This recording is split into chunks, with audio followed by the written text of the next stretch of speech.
Hi guys, my name is Kim. Today I'll be talking about how to do an effective oral pleading for beginners. So if you're doing internal moot this year, I would imagine that this would be your first moot or your first year moot that you've done. You might not have a lot of experience with oral pleading yet. That's completely fine.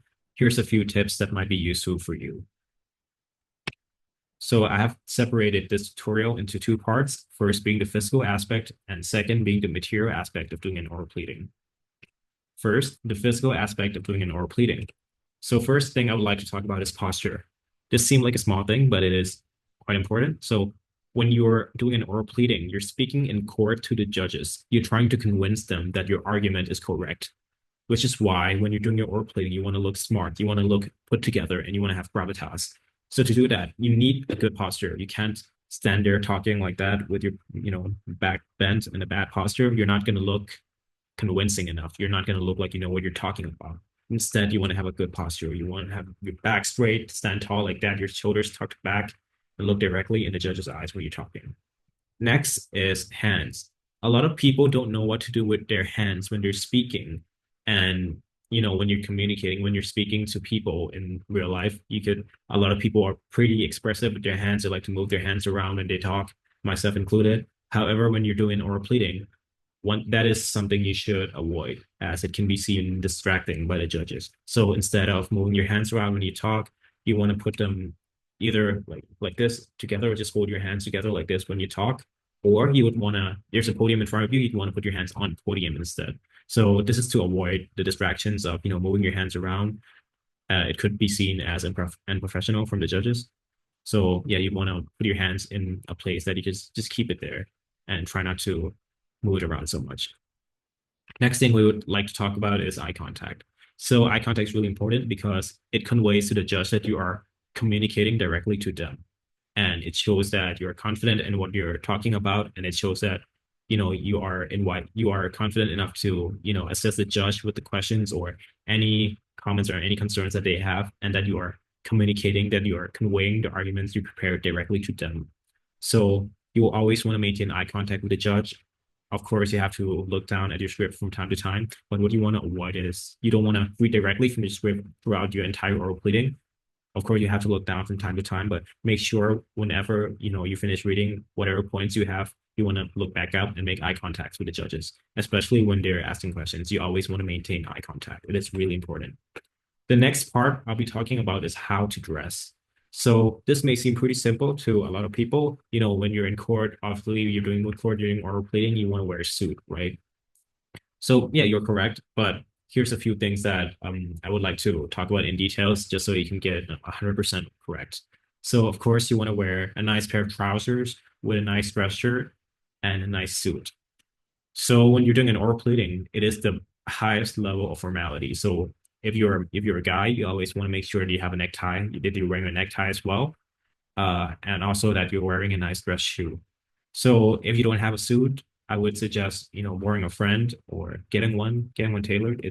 I would say it's an investment you're going to need it in the future if you're going to be a lawyer, of course. So yeah, wear a nice suit, wear a nice dress shirt, a nice pair of trousers that fit you well, and wear a nice dress shoe. So as for your shoes, I would like to talk a little bit about shoes because some people get it right, some people don't. So so these are some examples of the shoes that you should not wear because they're not formal enough because they don't suit the occasions. For example, these boat shoes right here, they're not a formal pair of dress shoe. These white sneakers right here, a lot of people seem to like to wear white sneakers with their suits because, out of the other types of sneakers, these are relatively more formal, more sleek, but these are not formal enough. So please don't wear it to your role pleading.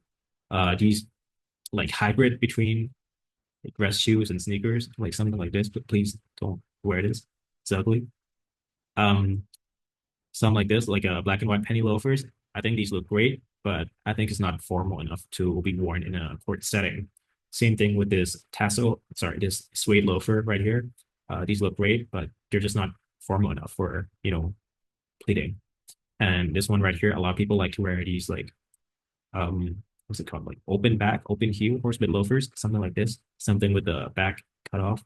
You shouldn't wear this because it's not formal enough, because it's not a full cut shoe. Instead, some of the options that you should consider wearing would be a pair of nice dress shoes like an Oxford, or your loafers. It could be your penny loafers. It could be your horsebit loafers. It could be tassel loafers. You can either wear black or brown. Anything would work, depending on the color of the suit and the color of the belt that you're wearing. Do you notice anything odd in these pictures? I'll give you a few seconds. So yeah, so if you hadn't noticed it, it's the socks.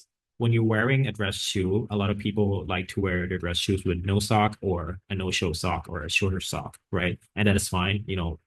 If you like it that way, it looks okay, I would say. But when you're doing an oral pleading as a male, you always want to make sure that you are not showing your ankle, you're not showing any part of your feet or your leg, not showing any skin in that area. So you want to make sure that you're always wearing an appropriate sock.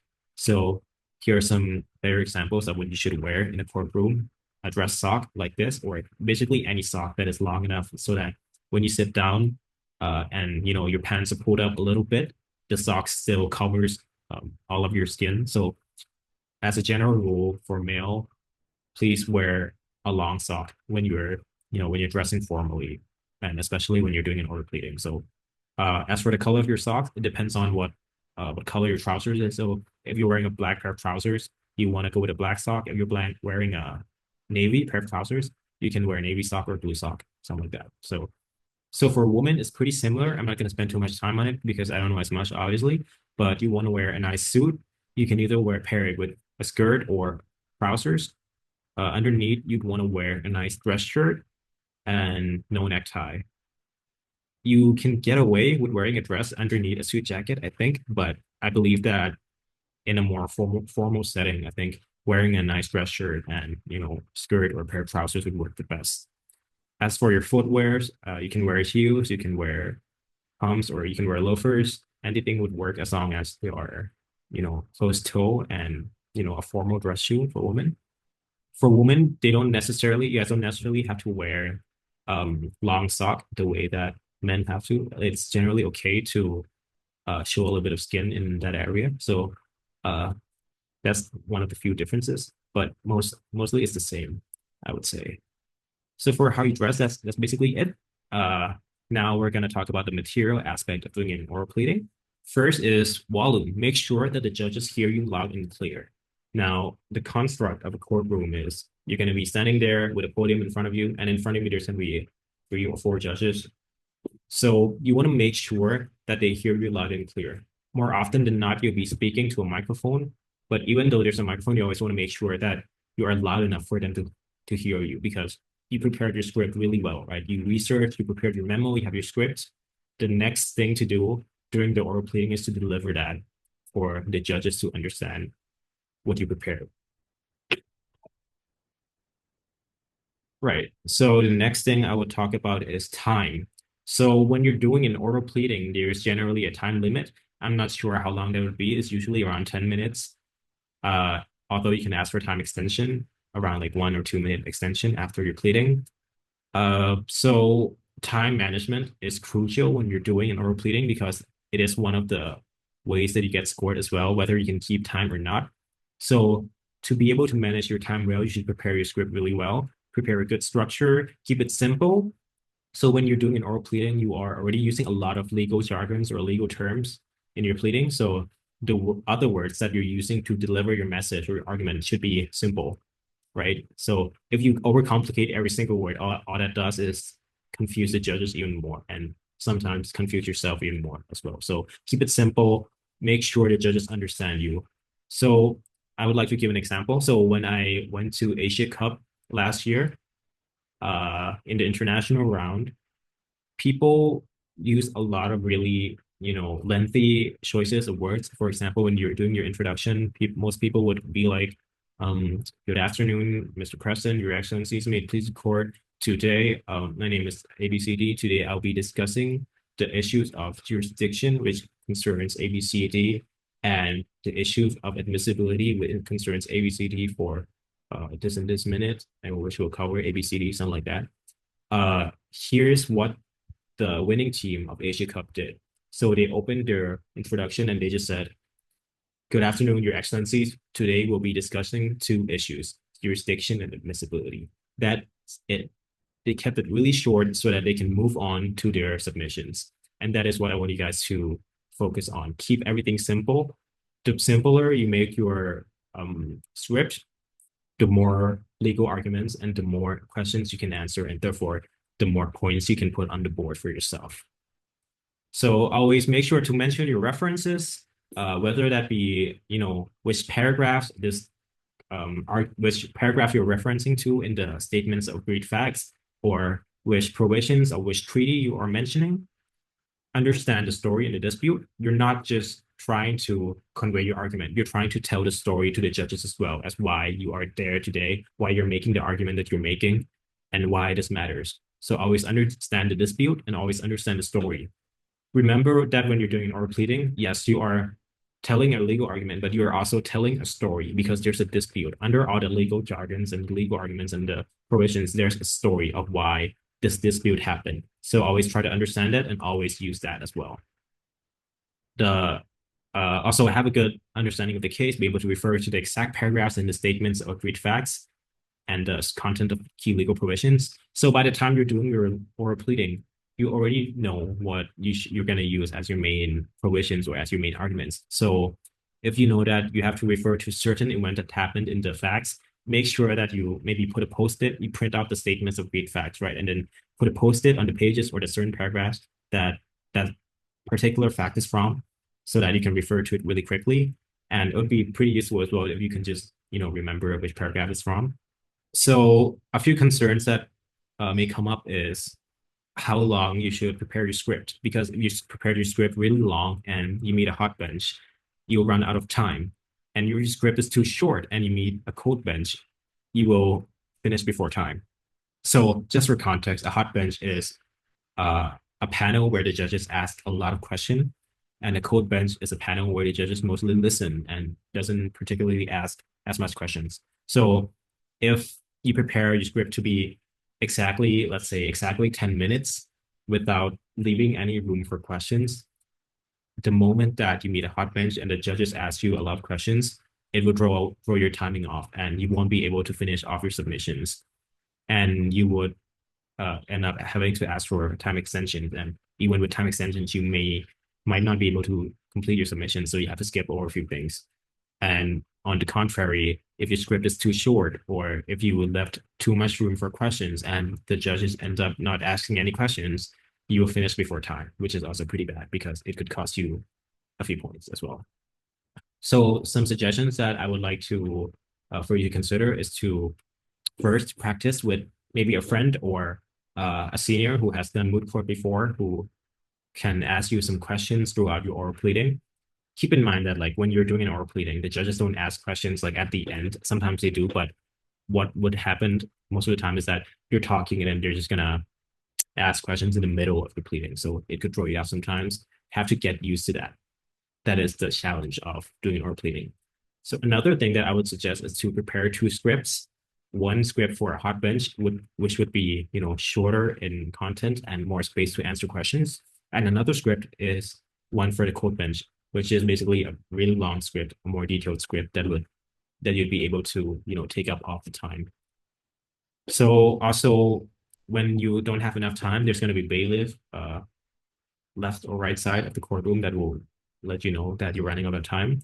If you're running out of time, know when to wrap up and know which part of your content to skip, because most often than not, you will not be able to complete your entire script. I've done oral pleading many times in practice, and I was never able to complete my entire script on time. I always have to ask for extension. So it's a normal thing. Just know when you have to wrap up, know when you have to skip a certain part.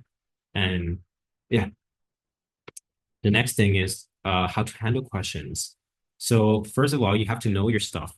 The questions are there to help you put score on board, and the judges are not trying to intimidate you. They're trying to test you to know if you really know what you're talking about, if you really did your research. You are there to assist the judge, not fight them. So when the judges ask a question, make sure after you conclude the answers to the questions, make sure you you answer the question in a polite tone, as you are there to assist them, right? They are only helping you get more scores on the board by asking the questions. So if you're assistive to them, you get your points, right? I would suggest for you to, again, practice with someone who would ask you questions. And also, if you know that some questions might pop up it is useful to prepare a list of questions and answers, print them out. So when you're doing your pleading, you can open that page to, the expected questions. And then if you can't think of the answer, just look at your sheet and you get a good indication. But if you really do your research, by the time you finish your memo and by the time you finish your script, you should know the case front to back, and you should know what the legal implications are, what the legal provision to use. You should know a lot of that already. So most of the time, you already know the answer to your question. So the next thing I would like to suggest is to stay calm, always stay calm. If you're well prepared, most often than not, you already know the answer to the question. Don't be afraid to take a few seconds to think about the questions. So when the judges ask you a question, you can like, thank you for your question, your excellencies, and then you can wait, take like 2 to 3 seconds to think about the answer and then answer. But don't take too long. Don't go silent for too long. Like if that happens, the judges do realize that like you're stuck, and that's not good.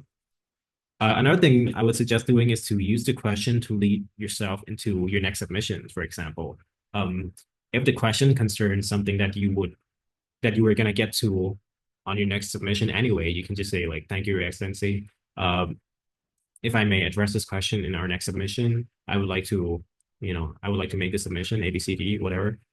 That would be pretty useful as well to save yourself time. And lastly, if you don't know, don't fake it. If you don't know, you don't know. The judges can tell when you're stalling. The judges can tell when you're, you know, going round and round. So if you really don't know the answer to questions, you can just say like, I'm sorry, my apologies, Your Excellencies. I may not assist you with your concern. You can do that, but try not to do it too much, and try not to do it with a basic question that you already know the answer. Sorry, a basic question that you should already know the answer to, because if you say that you don't know and it's a question that you should know, the judges will continue pressing. They will be like, "Oh, please answer the question," and eventually you're gonna have to answer the question. So be well prepared. If you don't know, say you don't know, but only save that for the really hard questions. Next thing is to be confident. Sometimes the judges try to trick you to waste your time to, ask you questions and ask you further like follow-up questions. And, turns out you spent already 2, 3 minutes on that question alone. So if you know you're right, stand your ground. But if you realize you're wrong, you can just concede, just accept it. My apologies, Your Excellencies, that may have been a mistake. But um, this will happen a lot where judges will bombard you with questions that don't really matter to try to waste your time. So to avoid this, when you answer questions, try to go straight to the point. Focus on the keywords. Don't waste your time. The best answers are often the ones that are the easiest to understand. So if the judges ask you about a certain like why is this legal provision applied, you can just, instead of going round and round and be like, thank you, Your Excellencies, the reason that this apply, we have to look at the provisions of the Geneva Convention, and we have to see under the chapter ABCD, and by then you already waste like 30 seconds, right? So instead, if you already know the answer, just go straight to the point. Yes, Your Excellency, this applies because Article 32 of the Geneva Conventions. I'm just throwing random numbers, by the way, but that is how you should answer a question. Be concise, go straight to the point. If you use the right keyword, they'll just be like, okay, and they just move on, right? Lastly, don't be afraid to invite questions from the judges. Remember that you gain points from questions, right? So if you want to finish, if you finish with a particular submission and the judges hadn't asked you questions yet, try to be confident about it. Try to invite the questions. So if you finish your submission, you can say something like, does Your Excellencies have any further questions, or does Your Excellencies have any questions on this part? Another thing that you could do is to invite the questions in a way that the judges don't really know you're doing it, but you're doing it like as a trick to, you intentionally leave some space, some ambiguity in your script so that the judges have to, the judges fall under the trap of asking you that question, right? And then you know the answer to it. You just intentionally left it blank so that the judges would ask questions so you can answer and get points from it. All right, that is something you could do as well. And lastly, practice. Practice is the most important thing. I cannot tell you how many times me and my team met and went over our oral pleadings and how we answered questions. We did it countless times to be able to, get better and better. But it was worth it because the first time that we did our oral pleading and the last time that we did our oral pleading was completely different. So practice as often as you can. Try to finish your memo really fast so you can take your time to practice your oral pleading. The oral pleading is really important. Is how you convey to the judge that you believe in this argument, that you're confident in this argument, and that you are correct. So practice with your friends, practice with your coaches. If you have questions, ask them early so that on the day of your oral pleading, you're well prepared. So that is it for me today. If you have any further questions, I think I'll be in one of the coaches groups. So if you have any further questions, you can feel free to reach out to me, and good luck.